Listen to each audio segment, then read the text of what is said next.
Selamat malam pemirsa, fenomena mengkorting syarat usia kandidat dalam perpolitikan nasional kembali menjadi sorotan setelah Mahkamah Agung mengabulkan gugatan batas usia calon kepala daerah yang akan bertarung pada Pilkada serentak November 2024. Muncul tudingan putusan itu politis karena berimplikasi memberi karpet merah kepada anak bungsu Presiden Joko Widodo, Kaisang Pangarep, yang kini digadang maju di Pilkada Jakarta. Inilah yang akan kami sajikan dalam editorial malam hari ini, putusan MA untuk siapa?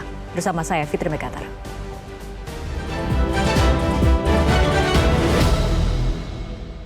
Putusan MA untuk siapa? Hah?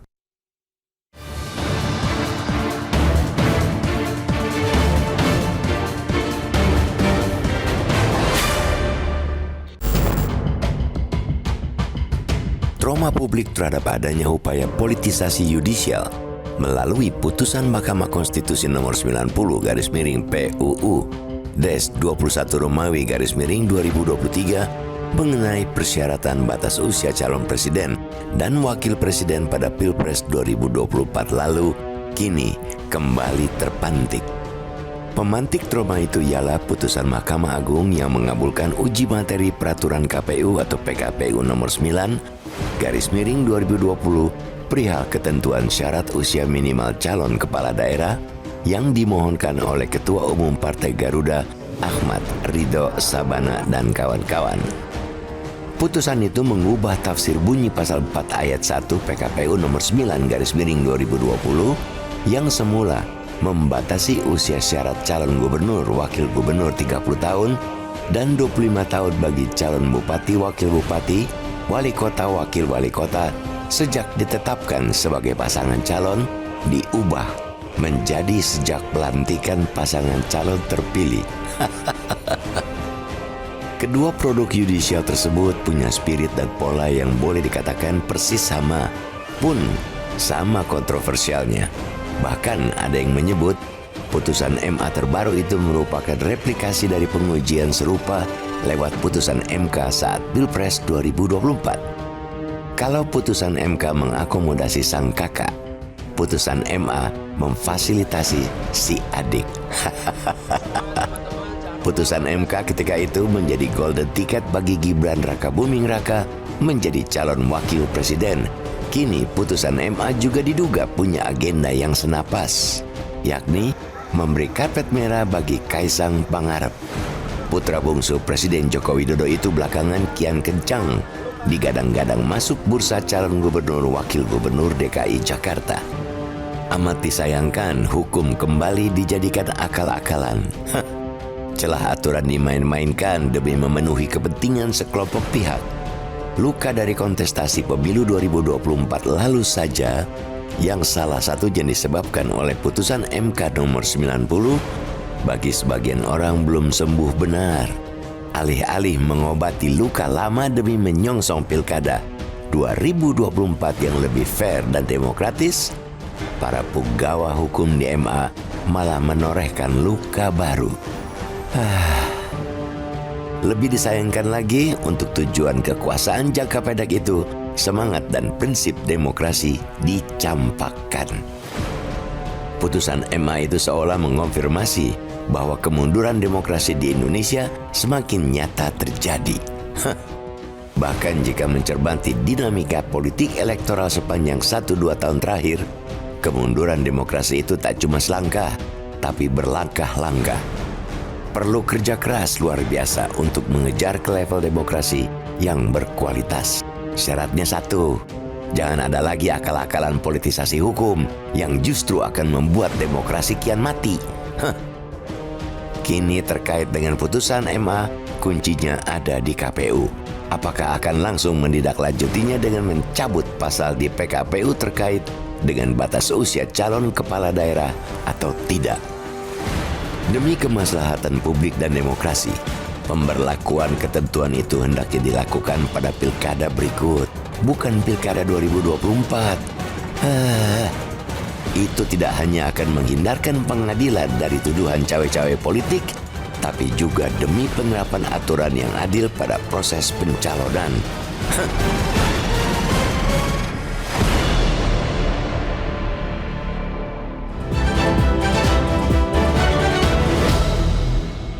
Pemirsa, kita akan langsung membedah topik untuk malam hari ini bersama Dewan Redaksi Media Group, Mas Indra Maulana. Mas Indra, selamat malam, apa kabar? Selamat malam, baik Lara. Oke, Mas Indra, kita langsung saja bertanya, putusan MA ini untuk siapa? Nah, itu adalah pertanyaan yang kita bisa lihat jawabannya nanti ketika pencalonan itu sudah ditetapkan oleh KPUD masing-masing daerah. Kita akan lihat siapa yang diuntungkan dari putusan MA kali ini. Memang kalau kita membaca sosial media, respon-respon publik, kritik para pemerhati kepemiluan di negeri ini, para ahli hukum tata negara, itu melihat ini ada dugaannya untuk kepentingan pihak tertentu, orang tertentu. Dan seolah-olah ini seperti replikasi atau pengulangan dari ketika kita masih ingat betapa kontroversialnya putusan MK, putusan 90 yang merubah syarat usia untuk capres-cawapres. Nah, terasa persis aura atau semangat untuk adanya perubahan batas usia di tengah. Jadi perubahan ini sebenarnya biasa. Di tengah tahapan pemilu, dan kali ini adalah pemilu kada atau pilkada, sudah berjalan. Betul. Apa indikasi bahwa tahapan sudah berjalan? Ya sudah berjalan, calon independen saja sudah menyerahkan berkas. Ada proses verifikasi. Iya, jadi itu ya? bahasa sederhananya adalah ada upaya merubah aturan saat permainan sudah berlangsung. Tadi kita lihat Persib juara. Nggak mungkin kan saat pertandingan final itu tiba-tiba dirubah aturannya kan. Itu pasti akan memantik perselisihan. Nah, ini tahapan sudah berubah. Nah, yang satu lagi yang penting untuk diingat, biasanya kita belajar dari proses pemilu pilpres kemarin ya, pileg dan pilpres kemarin.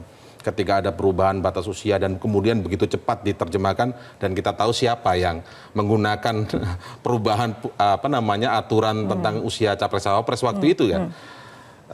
Kemudian muncul narasi setelah putusan itu berubah dan kemudian di follow up oleh KPU melalui PKPU saat itu ya.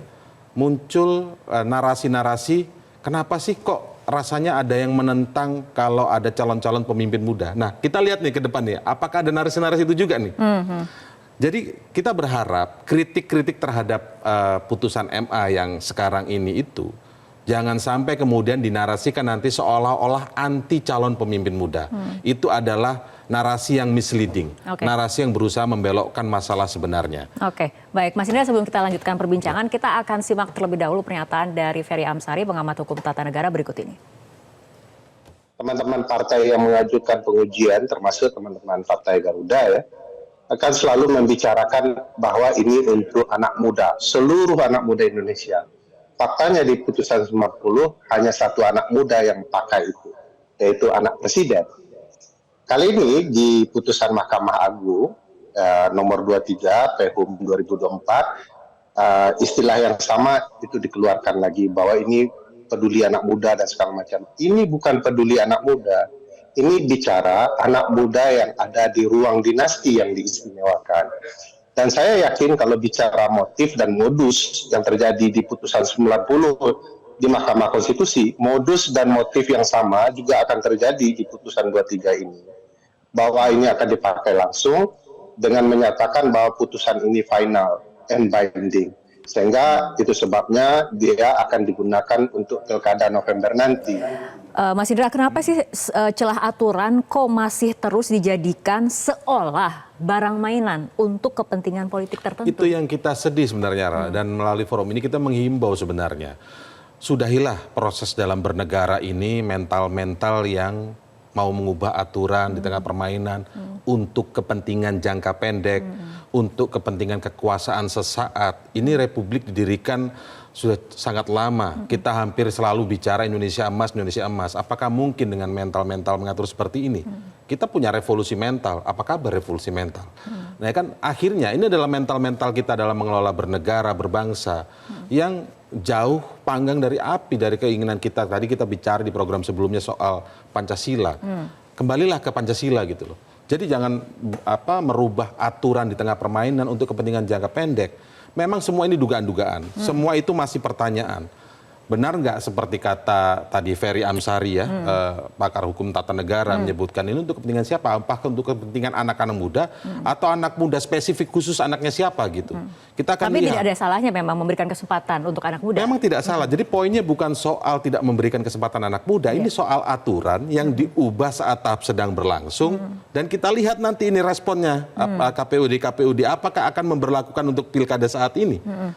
Karena kalau normalnya aturan itu dibuat atau diubah berlakunya sebelum tahapan dimulai. Artinya kalau sekarang tahapan sudah dimulai, ya berlakunya di pilkada selanjutnya harusnya.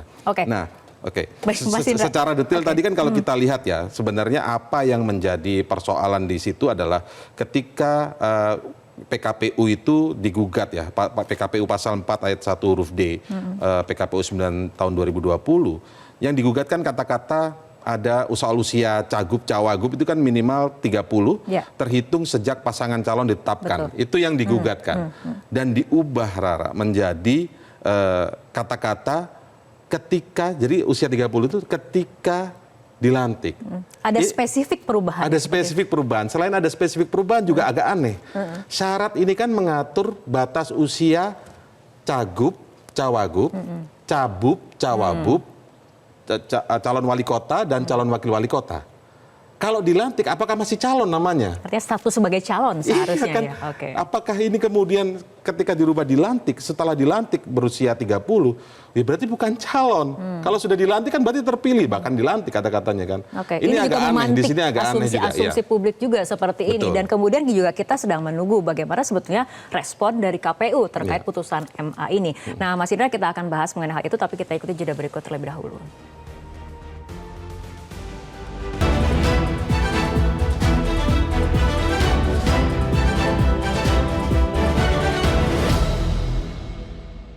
KPU saat ini menunggu putusan tersebut dipublikasi oleh Mahkamah Agung. Ya, jadi dengan demikian kami KPU belum bisa berkomentar lebih lanjut, ya, dan tentunya dalam konteks berkepastian hukum jika nanti putusan tersebut dipublikasi dan materinya seperti yang diberitakan oleh rekan-rekan media secara luas, ya sebenarnya hal ini bukan hal baru. Ya, hal itu sudah diatur sejak Undang-Undang Nomor 10 Tahun 2016 diundangkan. Maka dengan hal ini kami KPU terlebih dahulu itu akan berkomunikasi dengan pembentuk undang-undang, dalam hal ini Komisi 2 DPR RI dan Kemendagri. Jadi hal ini sudah diatur sebenarnya dalam undang-undang mengenai tata peraturan perundang-undangan di Indonesia. Jadi kalau sekiranya ada wacana putusan ini diperuntukkan untuk seseorang tokoh muda, saya pikir tidak tepat karena berdasarkan informasi yang saya baca dari pemberitaan di media massa yang beredar dan bahkan saya juga sempat mendapatkan beberapa capture amar putusannya, itu tidak menyebutkan nama seseorang. Itu sifatnya umum, berlaku umum untuk warga negara Indonesia. Ya, Mas Indra, setelah terbit putusan MA memang sorotannya saat ini ada di KPU seperti itu ya. Ya Pak Idam, ini mungkin saya juga justru ingin bertanya sejak kapan ada putusan MK, MA, kemudian ada nama orang tertentu di situ, ya tidak mungkin. Tapi kan indikasi-indikasi inilah yang dibaca. Walaupun nanti kita tunggu saat penetapan calon nanti adakah nama-nama yang diduga memang akan ada di sana itu muncul, benar-benar muncul gitu. Nanti kalau benar-benar muncul, ya ini sudah aturan kan selalu akan berputar-putar ke sana, Rara. Dan memang apa yang terjadi di di Republik ini soal kepemiluan kita di beberapa waktu terakhir ini harusnya menjadi pelajaran.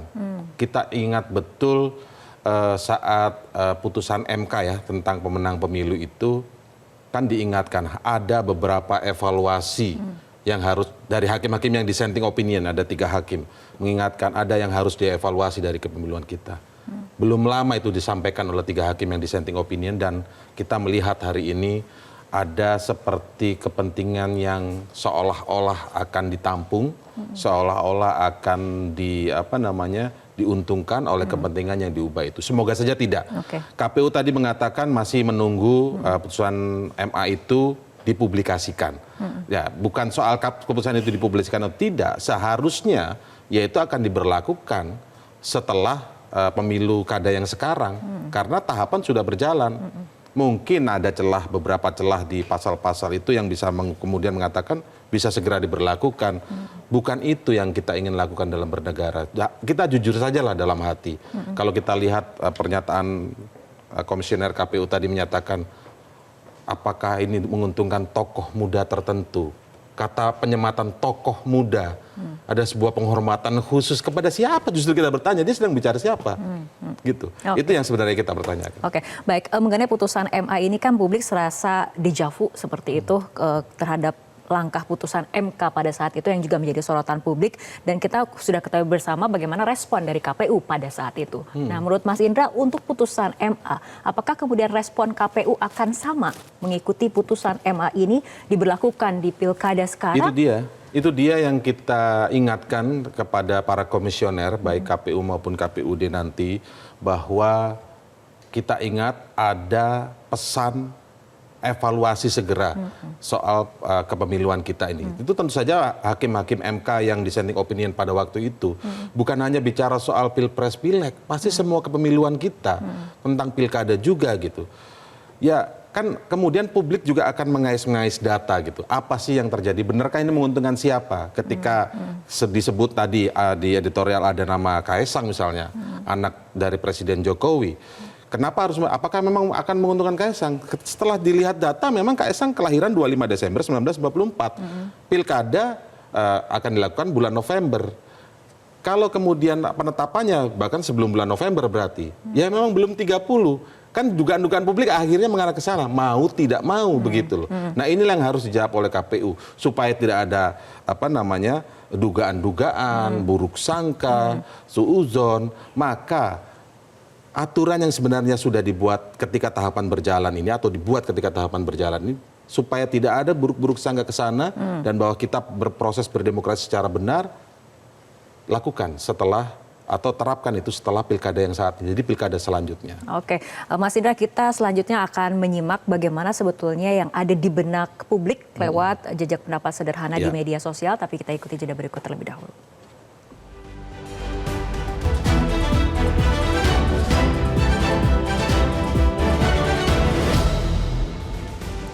Ya pemirsa, kita akan langsung lihat jejak pendapat sederhana lewat media sosial Instagram dengan pertanyaan yang diajukan adalah mengenai apakah perlu adanya reformasi hukum untuk menghindari politisasi hukum di masa depan.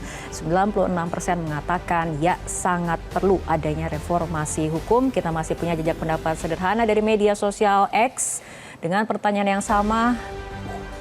100% mengatakan ya, sangat perlu. Artinya mungkin netizen ini ingin mendapatkan kepastian hukum sehingga kemudian tidak ada celah-celah aturan yang bisa dipermainkan untuk kepentingan politik tertentu. Ya, mungkin lebih tepatnya maksud publik itu bukan soal reformasi hukum secara sistemnya ya, tapi reformasi mental bagi mereka yang memanfaatkan hukum ini untuk kepentingan atau kekuasaan dalam waktu jangka pendek. Itu kan saat.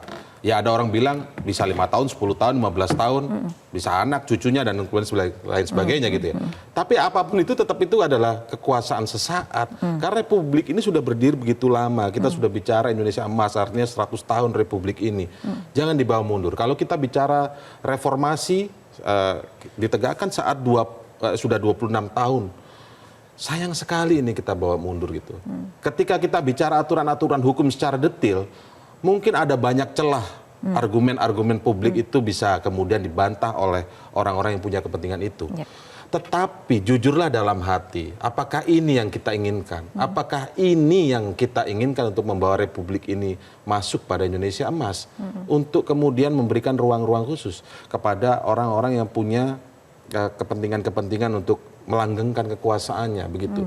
Atau justru sebenarnya cara-cara ini hanya untuk menjaga orang-orang tertentu saja. Itu juga menjadi menyedihkan kalau itu memang dugaan-dugaan itu bisa kemudian muncul dan benar terjadi. Jangan sampai kita menuju ke sana. Oke, baik, selanjutnya kita akan tunggu bagaimana kemudian respon KPU menyikapi putusan MA seperti ini. Apakah kemudian akan langsung diberlakukan di pilkada saat ini atau diberlakukan setelah pilkada 2024. Baik, Mas Indra, terima kasih telah berbincang bersama kami malam hari ini, dan pemirsa, demikian editorial malam hari ini. Saya Fitri Megantara mengucapkan terima kasih atas perhatian Anda. Selamat malam, sampai jumpa.